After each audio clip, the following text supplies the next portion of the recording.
3 a la mañana siguiente, el señor Ward envió al Dr. Willett una nota en que le comunicaba que su hijo no había regresado.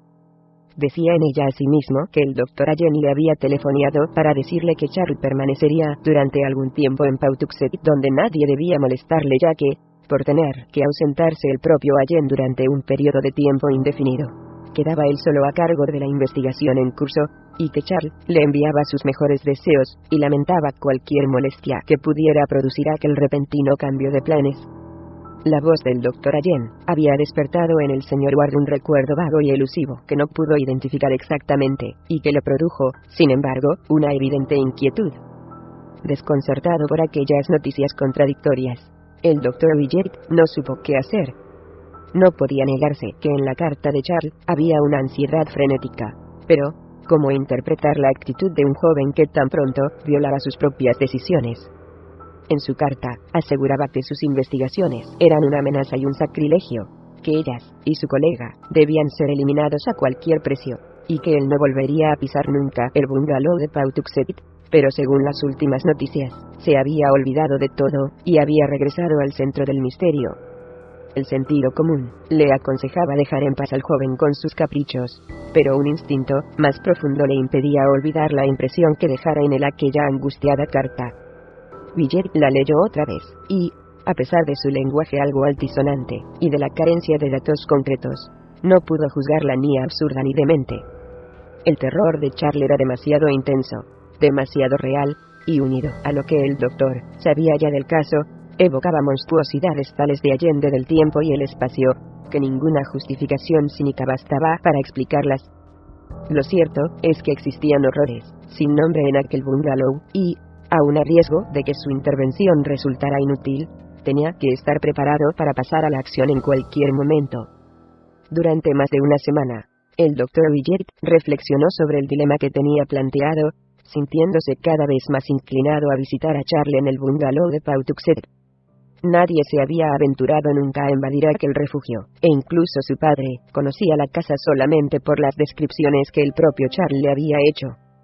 Pero en este caso, el Dr. Willett consideró necesario tener una entrevista directa con su paciente. El señor Ward había estado recibiendo de su hijo durante esos días noticias muy vagas en breves notas mecanografiadas, semejantes a las que recibía su mujer en su retiro de Atlantic City, y, en vista de ello, el doctor se decidió a actuar. A pesar de la curiosa sensación que despertaban en él las antiguas leyendas relativas a Joseph Curwen, y las más recientes revelaciones y advertencias de Charles Ward, se dirigió osadamente al bungalow, que se levantaba sobre un risco muy cerca del río.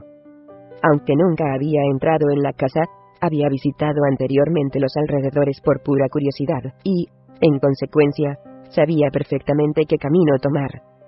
Aquella tarde de finales de febrero, mientras conducía su pequeño automóvil por la Broad Street, pensó en el grupo de hombres que había seguido aquella misma ruta 150 años antes, en una terrible expedición que había quedado sumida en el más impenetrable misterio. El recorrido a través de los arrabales de Providence fue muy corto y pronto se extendieron ante su vista los ordenados barrios de Edgewood y la dormida aldea de Pawtuxet. Al llegar a Lockwood Street, dobló a la derecha y siguió el camino vecinal hasta donde le fue posible llegar. Luego se bajó del vehículo y echó a andar en dirección al norte. Las casas estaban allí muy dispersas, y el bungalow, con su garaje de hormigón, se divisaba claramente aislado sobre una pequeña elevación del terreno. Recorrió a buen paso el descuidado camino de grava, llamó a la puerta con mano firme, y habló en tono decidido al mulato portugués que la entreabrió con muchas precauciones. Tenía que ver a Charles Ward inmediatamente, dijo, para un asunto de vital importancia. No aceptaría ninguna excusa y una negativa a su petición serviría únicamente para impulsarle a presentar un informe completo de la situación al señor Ward. El mulato dudó y se apoyó en la puerta para impedirle el paso, pero el doctor se limitó a elevar la voz y a repetir su demanda. Fue entonces cuando de la oscuridad del interior surgió un ronco susurro que inexplicablemente heló la sangre en las venas al visitante. «Déjale entrar, Tony», dijo la voz. «Si hemos de hablar, tan bueno es este momento como cualquier otro». Pero por inquietante que resultara aquel susurro, peor fue lo que siguió. La madera del suelo crujió, y el hombre que acababa de hablar se hizo visible. El dueño de aquella voz extraña y resonante no era otro que Charles Dexter Ward.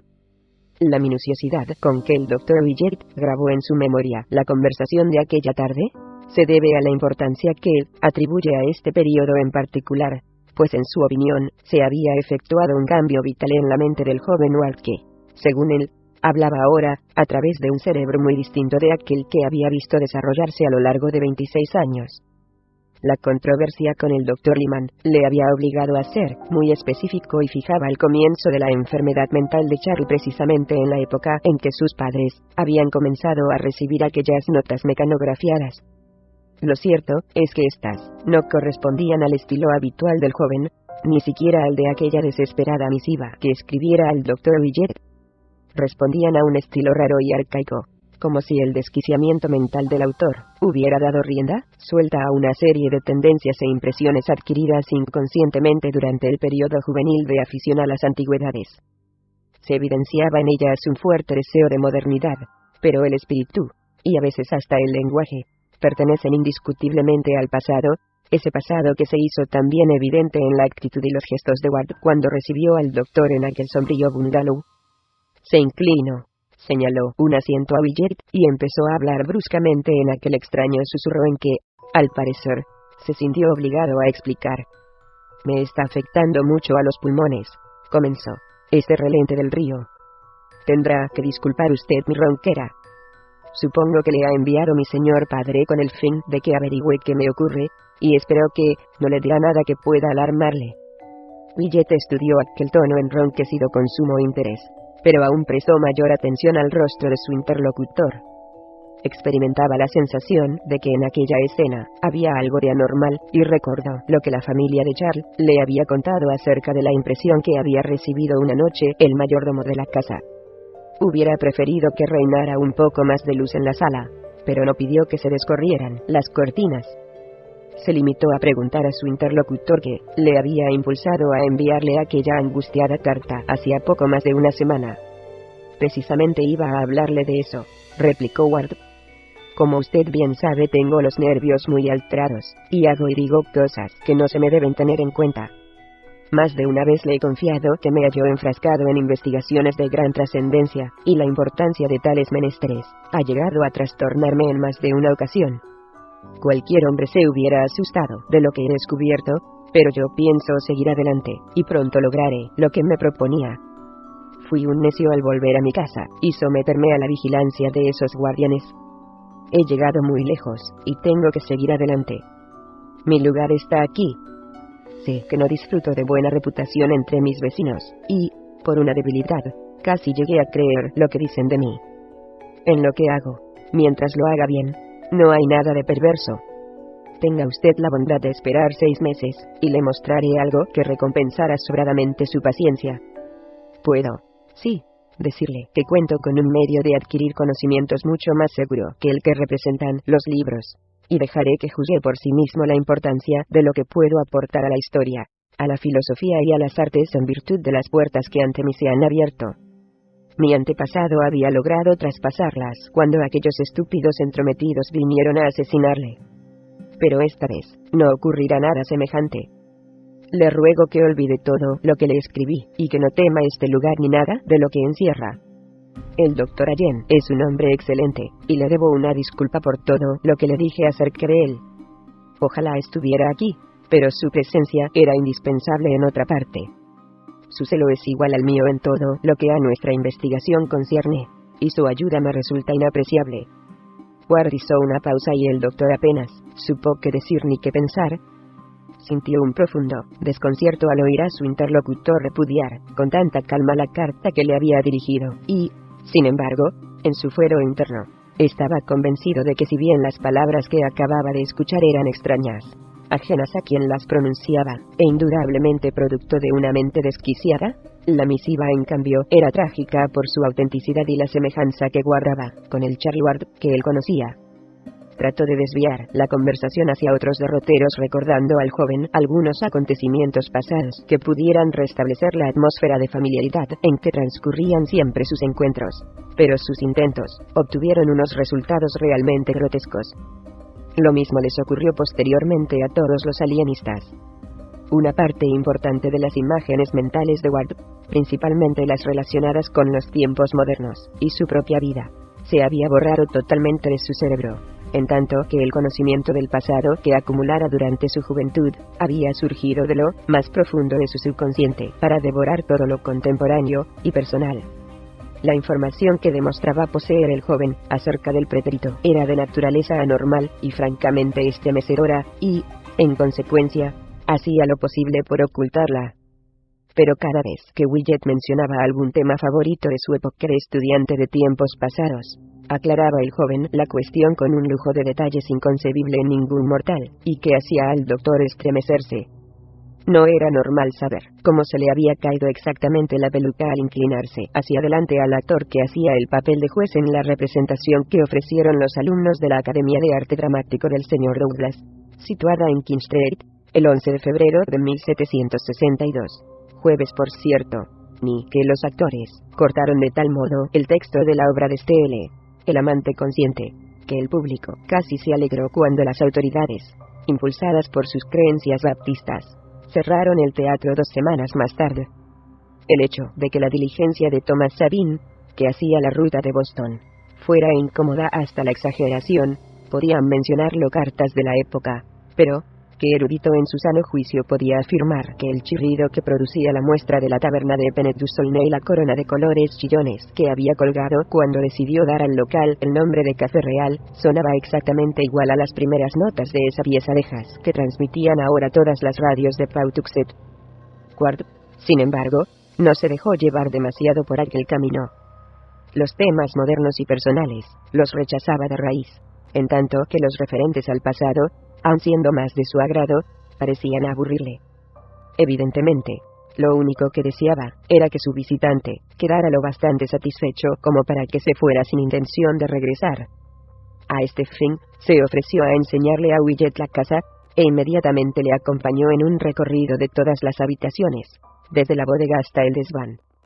Widget, que examinaba todo atentamente, observó que los libros eran demasiado pocos y demasiado vulgares para haber llenado los amplios espacios vacíos de la biblioteca de la casa de Ward, y que el llamado laboratorio no era más que una especie de decorado.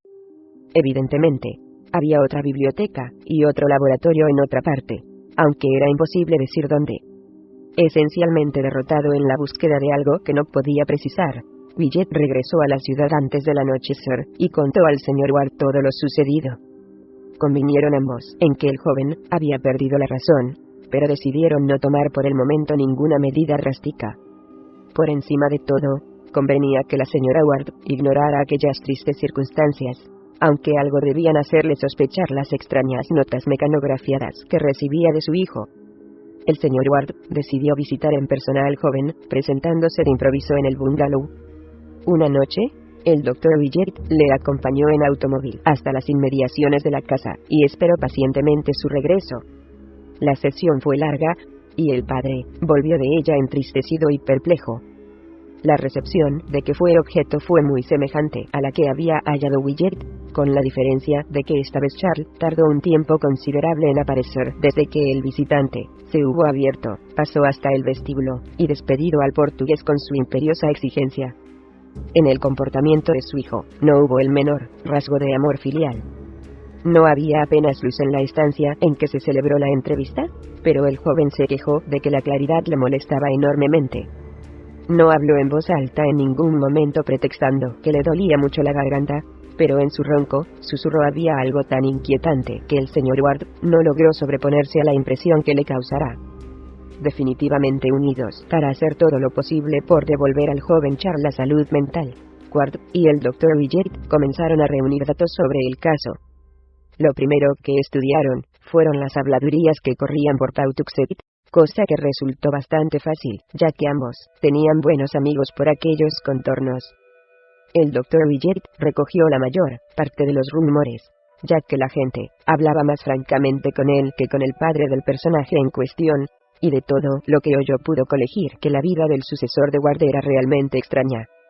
Casi todos los habitantes de Pawtuxet relacionaban el bungalow con la oleada de vampirismo del año anterior, y las idas y venidas nocturnas de los camiones que a él se dirigían eran objeto de suspicaces comentarios. Los comerciantes locales hablaban con extrañeza de los pedidos que hacía el criado mulato, y en especial de las grandes cantidades de carne y de sangre fresca que encargaba a 2 carniceros de las inmediaciones. Para una casa en la que solo vivían 3 personas, aquellos pedidos resultaban completamente desproporcionados. Luego estaba el asunto de los ruidos subterráneos. Los informes acerca de ellos fueron más difíciles de recoger, pero una vez reunidos, se vio que todos coincidían en ciertos detalles básicos. Eran, sin duda alguna, de naturaleza ritual, sobre todo cuando el bungalow estaba a oscuras. Desde luego, podían proceder de la bodega, pero los rumores insistían en que había criptas más profundas y más amplias.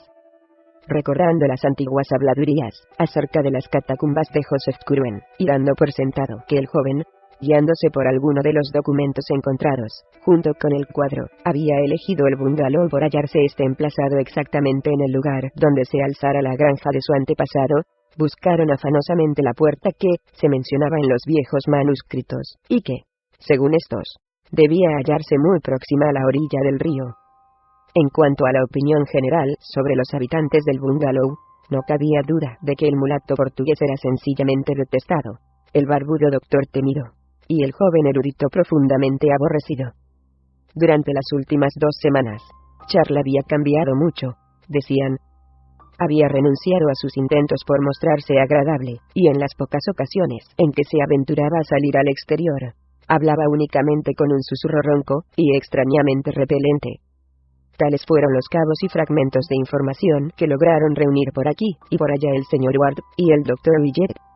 Basándose en ellos, mantuvieron serias y prolongadas conferencias en que se esforzaron ambos por ejercitar al máximo sus dotes de deducción, inducción e inventiva, y trataron de relacionar todos los hechos conocidos de la vida del joven, incluida la angustiosa carta que el médico se había decidido a mostrar al fin, con la escasa documentación de que disponían acerca de Joseph Curwen. Habrían dado cualquier cosa por poder echar una ojeada a los documentos que Charles había encontrado, pues era evidente que la clave de la locura del joven radicaba en lo que éste había descubierto acerca del siniestro mago y sus actividades. 4. Y, sin embargo, el siguiente acontecimiento decisivo en aquel caso tan singular no sobrevino como consecuencia de ninguna medida adoptada ni por el señor Ward ni por el médico. Uno y otro, desconcertados y confundidos por una sombra demasiado informe e intangible para poder combatirla, habían permanecido con los brazos cruzados, como quien dice, mientras las notas mecanografiadas que el joven Ward seguía dirigiendo a sus padres se hacían cada vez más espaciadas. Pero llegó el día 1 de mes, con sus acostumbrados ajustes financieros, y los empleados de ciertos bancos comenzaron a menear la cabeza extrañados y a telefonearse unos a otros. Varios de ellos, que conocían a Charles Ward solo de vista, se presentaron en el bungalow para preguntarle por qué todos los cheques que habían recibido recientemente presentaban una burda falsificación de su firma, a lo que Ward respondió que durante las últimas semanas su mano se había visto tan afectada por un shock nervioso que le resultaba imposible seguir escribiendo normalmente, argumento que no logró tranquilizar a sus interlocutores tanto como él hubiera deseado. Dijo también poder demostrar la verdad de su afirmación por el hecho de que se había visto obligado a mecanografiar todas las cartas, incluso las que dirigía a sus padres, como estos podrían confirmar. Lo que sorprendió e intrigó a los visitantes no fue aquella explicación, que ni carecía de precedente ni resultaba especialmente sospechosa, ni tampoco las habladurías que corrían por Pawtuxet y cuyos ecos habían llegado a sus oídos. Lo que llamó su atención fue que el confuso razonamiento del joven revelaba un olvido total de importantes transacciones financieras de las que se había ocupado en persona hacía solo un par de meses. Algo muy raro había en todo aquello, ya que a pesar de la aparente coherencia de sus palabras existía un mal disfrazado desconocimiento de detalles de vital importancia. Por otra parte, aunque ninguno de aquellos hombres conocía a Ward íntimamente, no pudieron dejar de observar el cambio que se había operado en su lenguaje y en sus modales. Habían oído comentar su afición a la historia, pero jamás habían visto a un erudito de esa clase utilizar el habla y los gestos correspondientes a una época pretérita. Aquella combinación de ronquera, parálisis parcial de las manos, pérdida de memoria y alteración de la conducta y del habla, solo podía significar que el joven estaba enfermo de gravedad y, en consecuencia, decidieron que se imponía conferenciar urgentemente con el padre del infortunado joven. El 6 de marzo de 1928, se celebró una seria y prolongada reunión en la oficina del señor Ward, después de la cual acudió desolado a consultar al Dr. Widget. Examinó el médico las extrañas firmas de los cheques, y las comparó mentalmente con la caligrafía de la última carta que había recibido de Charles. Desde luego, el cambio era radical y profundo, aunque en la nueva escritura no dejaba de haber algo siniestramente familiar. Los rasgos tenían una clara tendencia arcaizante, y eran completamente distintos a los que el joven había utilizado siempre. Pero lo más curioso del caso era que el Dr. Widget tenía la sensación de haberlos visto anteriormente. En conjunto, era evidente que Charles estaba loco, y, puesto que no se hallaba en condiciones ni de administrar su fortuna ni de mantener un trato normal con el resto de la sociedad, debía tomarse rápidamente alguna medida para su internamiento y posible curación. Fue entonces cuando se llamó a consulta a los alienistas Pecky White, de Providence, y Lyman, de Boston. El señor Ward y el Dr. Widget les informaron exhaustivamente del caso y juntos examinaron todos los libros y documentos que el joven había dejado en su biblioteca a fin de averiguar cuáles eran los que se había llevado, y deducir de ello cómo había evolucionado su pensamiento. Después de revisarlo todo cuidadosamente, y de analizar la carta que el joven había escrito al Dr. Widget, convinieron los alienistas en que los estudios de Charles Ward habían sido de una naturaleza capaz de trastornar a cualquier intelecto normal.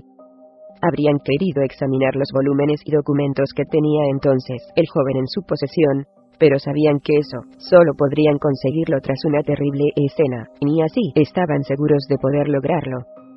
Widget se entregó al estudio del caso con febril energía. Fue entonces cuando obtuvo la declaración de los obreros que habían presenciado el hallazgo de los documentos tras el retrato de Curwen, y cuando averiguó el verdadero significado de la mutilación de los periódicos llevada a cabo por el joven, pues acudió a los archivos del journal, y allí pudo averiguar cuál era el contenido de los artículos en cuestión. El jueves 8 de marzo, los doctores Widget, Peck, Lyman y White, acompañados por el señor Ward, visitaron al joven, sin ocultarle el propósito de su visita, y sometieron al que ya consideraban su paciente a un minucioso interrogatorio. Charles, a pesar de que tardó bastante tiempo en acudir a su presencia, y cuando lo hizo llegó con las ropas impregnadas por los fétidos olores de su laboratorio, no se mostró recalcitrante en modo alguno. Admitió sin reservas que su memoria y su equilibrio nervioso se habían visto afectados por su apasionada dedicación a estudios muy complejos. No ofreció resistencia cuando los visitantes insistieron en que debía cambiar de alojamiento, y, aparte de la pérdida de la memoria, manifestó un alto grado de inteligencia. Su comportamiento hubiera engañado por completo a los alienistas de no haber sido por la tendencia arcaizante de su lenguaje, y por el hecho de que las ideas antiguas habían sustituido en su cerebro a las modernas, lo cual indicaba, sin lugar a dudas, una flagrante anormalidad mental. De su trabajo no dijo más que lo que había dicho anteriormente a su familia y al Dr. Widget, y en cuanto a la extraña carta que había escrito hacía un mes, la atribuyó a los nervios y a la histeria. Insistió en que no había en su sombrío bungalow más laboratorio ni biblioteca que los visibles, y se negó a explicar la ausencia en la casa de los olores que permeaban su ropa. Las murmuraciones del vecindario las atribuyó a la imaginación colectiva impulsada por una curiosidad frustrada. En cuanto al paradero del Dr. Allen, dijo no tener libertad para afirmar nada concreto, pero aseguró a sus visitantes que el barbudo extranjero de gafas oscuras regresaría cuando fuera necesario. Al despedir al estólido mulato, el cual resistió, sin parpadear, el interrogatorio a que le sometieron los visitantes, y al cerrar el bungalow que parecía albergar oscuros secretos, Ward no manifestó el menor nerviosismo aparte de una tendencia apenas perceptible a detenerse a escuchar, como si tratara de percibir algún sonido muy débil. Le animaba al parecer una tranquila resignación filosófica, como si juzgara aquel traslado un incidente, sin importancia decisiva. Era evidente que confiaba en salir con bien de la prueba a que iba a ser sometido. Se decidió no informar a su madre de lo ocurrido. El señor Ward seguiría enviándole notas mecanografiadas en nombre de su hijo. Ward ingresó en la apacible clínica particular del Dr. White, situada en un pintoresco lugar de la isla de Connecticut, en plena bahía, donde fue sometido a rigurosa observación y fue interrogado por todos los médicos relacionados con el caso.